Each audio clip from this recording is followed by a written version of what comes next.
बिस्मिल्लाहिर्रहमानिर्रहीम। अस्सलामुअलैकुम। Islamic teacher online आपकी खिदमत में हाजिर है। नाज़रीन कराम, अगर एतकाफ़ को खालिस अल्लाह की रज़ा के लिए किया जाए तो बहुत ऊंची और अज़ीमुश्शान इबादत है। रसूलुल्लाह सल्लल्लाहु अलैहि वसल्लम एतकाफ़ का बहुत एहतमाम फरमाते थे।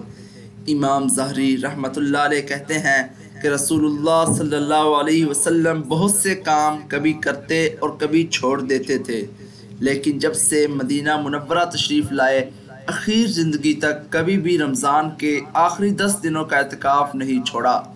लेकिन हैरत यह है कि लोग इसकी पूरी तरह पाबंदी नहीं करते।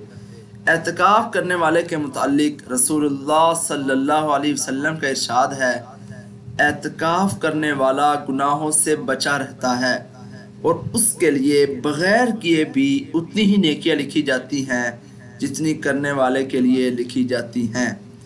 इस हदीस मुबारका में एतकाफ़ के 2 बड़े अहम फ़ायदे बयान किए गए हैं। नंबर 1 ये कि आदमी गुनाहों से महफूज रहता है।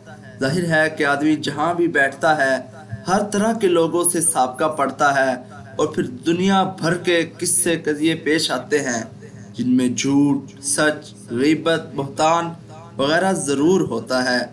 बचते बचते भी आदमी अपने माहौल के असरात से बहुत कम महफूज रहता है, लेकिन मस्जिद में बैठकर आदमी उन तमाम झगड़ों से बच जाता है। दूसरी बड़ी अहम बात ये हमें मालूम हुई कि बहुत सी नेकियों का सवाब बग़ैर किए भी मुफ्त में मिल जाता है। हकीकत यह है कि खुदाए पाक देने के लिए बहाने ढूंढता है। कोई बहाना मिल जाए तो अपने बंदे को नवाजूं। मालूम ऐसा होता है कि खुदा ने देने का फैसला कर रखा है, लेकिन किसी न किसी बहाने से देना चाहता है।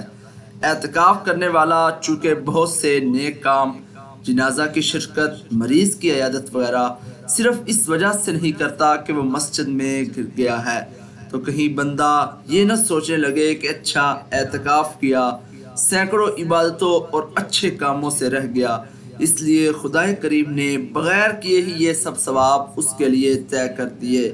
क्या अच्छा मौका है। हो सकता था कि आदमी अगर एतकाफ़ ना करता तो इतनी नेकियां कर भी ना सकता, लेकिन अब एतकाफ़ की बदौलत उसको ये सवाब भी मिल रहा है। एक और रिवायत में है कि रमज़ान के आखिरी 10 दिनों के एतकाफ़ का सवाब 2 हज और 2 उम्रों के बराबर है।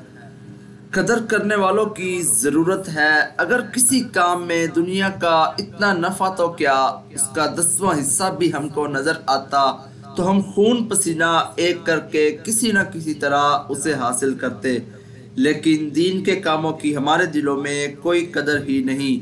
इसलिए बड़े से बड़ा नफ़ा सुनकर भी हमारे कानों पर जूं नहीं रेंगती। एक लंबी हदीस मुबारक का खुलासा आपके सामने पेश कर रहा हूँ कि जो शख्स अल्लाह के लिए एक दिन का एतकाफ़ करता है, अल्लाह ताला जहन्नम को उससे ज़मीन और आसमान के फासले से 3 गुना दूर कर देते हैं। यानी जहन्नम से उसका गोया कोई वास्ता ही बाकी नहीं रहता।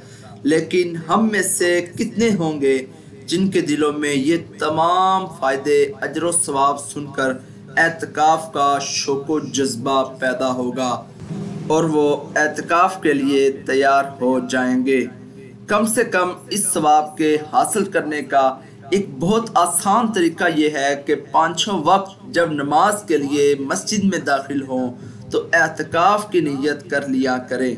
जब तक मस्जिद में रहेंगे अगर बिल्कुल खामोश भी बैठे रहे तब भी एतकाफ़ का सवाब मिलता रहेगा, और अगर कुरान शरीफ या तस्बीहात वगैरह भी पढ़ते रहे तो उसका सवाब अलग मिलेगा। अल्लाह ताला हमें अमल की तौफीक अता फरमाए। अल्लाह ताला तमाम कमियां कुताहियां मुआफ़ फरमाए। इस वीडियो को लाइक शेयर करके हमारे चैनल को ज़रूर सब्सक्राइब करके बेल आइकन पर भी क्लिक कर लें। जुड़े रहिए हमारे साथ। अगली वीडियो तक हमें इजाज़त दीजिए। अल्लाह हाफिज़।